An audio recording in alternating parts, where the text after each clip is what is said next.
So this is kind of a fun topic.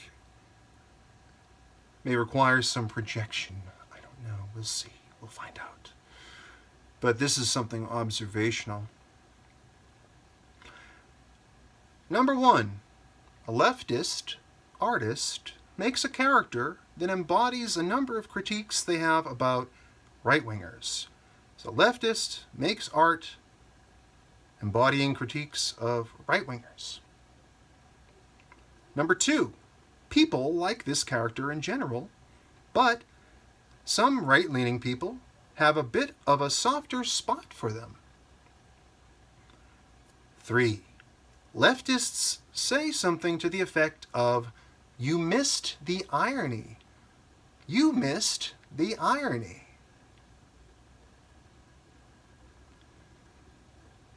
So, to get it out of the way, this applies to any dichotomy you have, politics, false dichotomy, true dichotomy, call it the left, call it the right, whatever it might be. Everyone seems to do it in some regard, but I find it's really a little more overt on the left when, because the left is more, and I consider myself to be an independent, but I came from the left. I'm an artist. I'm an entertainer. I'm commenting on things in a postmodern way. That's more traditionally. That's more from the progressive side. Again, labels. I say create your own label, create your own brand. It can be a fool's errand. It can be a dicey prospect to start labeling people and saying, well, you're this gigantic, monolithic thing of hundreds of millions of people. They're all the same. That's not true. That's not how it works. Everything requires nuance. You need to climb the peat ant tree. Sometimes the fruit's there, sometimes it isn't. So a leftist artist makes a character that embodies a number of critiques they have about right-wingers. This is the interesting part, too, because while I consider myself to be independent, lately I'd say I'm right-leaning. I do take in media and personalities and information in the political realm. Of course, this is just politics only talk here. Take it in from both sides and other sides too. I call it a political sphere. But I do sometimes see this disconnect between people where they say, you're not supposed to like that character. Like, I've written them to be my idea of what these people are like. I am making fun of them. You see it all the time. I mean, we do it in my own videos. You see me doing it. As an artist, I project what I've seen from people, and usually it's not the really smart people. It's the low-hanging fruit, the people that say stupid things and give people like me fodder for satire. That's part of what we're doing for material. But they'll make this character, they'll say you're not supposed to like them. And I think fundamentally there's a disconnect between what people like. You know what I mean? In terms of politics especially. Like, it's not that people in general don't understand what, say, Donald Trump is about. Everyone knows what Donald Trump is about. Like, there's no mystery there.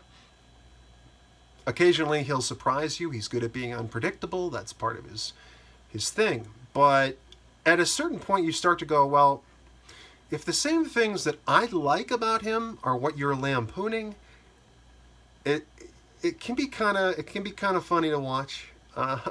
And that's also a gateway, an entryway to lots of trolls, because everyone's viewing things through like, well, I'm a little more meta than you. I've gone a level further than you. This is 5D trolling. This is 5D irony. And you just don't get it. Now, at a certain point, people just like what they like. They like certain personality. They'll have to judge them morally on a subjective and contextual basis, if you will.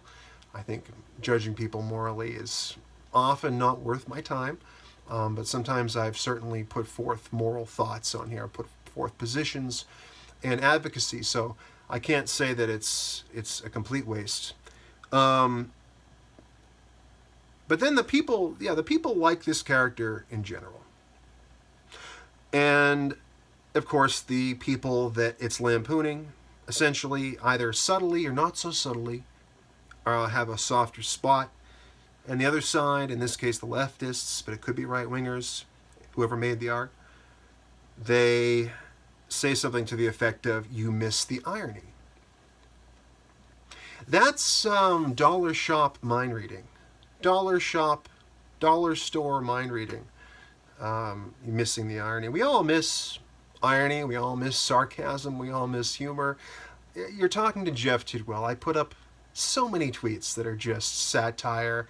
Yeah, they might have a little bit of what looks like advocacy, or it might be including an element or a word, maybe a hashtag that might be for higher engagement. Just like with these videos. If I say something that you disagree with, or you have a question, or you want to debate, leave a comment below, and we can certainly hash it out, find out where the common ground is, find out what the terms are, and then go from there. But you will find people saying, oh, you missed it, you missed this, you missed that. We all miss things. But sometimes it's not so much they missed it, they just go, oh, that's an archetype that I associate with. That's an idea that I associate with. And it's actually genuine. And that just goes to show you that people are different. We got 7 billion people on this earth. So many different types of ideologies, personalities, belief systems, confirmation of certain things, all this stuff, bias. We all have our own. So it's really, really hard to say you missed the irony. What if you got the irony and you still liked it, or you're liking it for some other reason? There's a lot of ways that can go. But I think it's funny. On the other hand, you have people like, I had an old coworker. His name was Matt.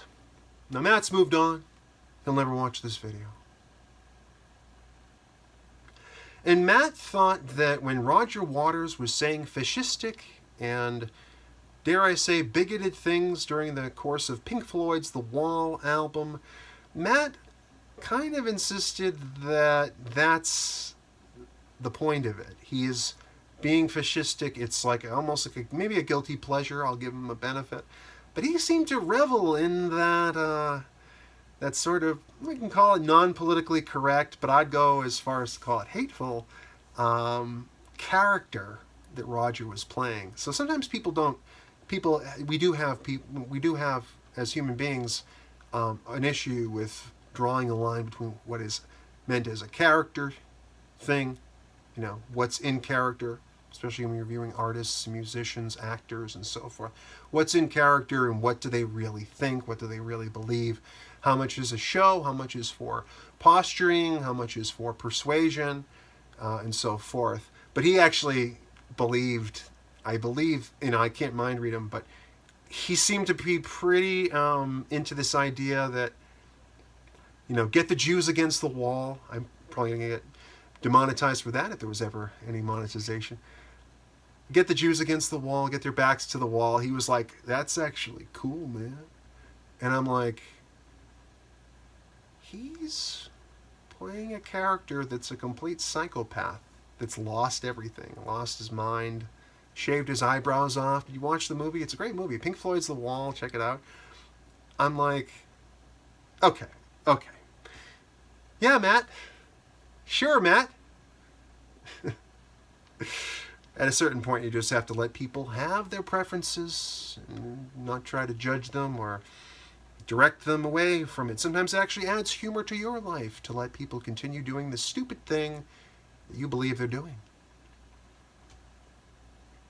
Onward to the next tweet.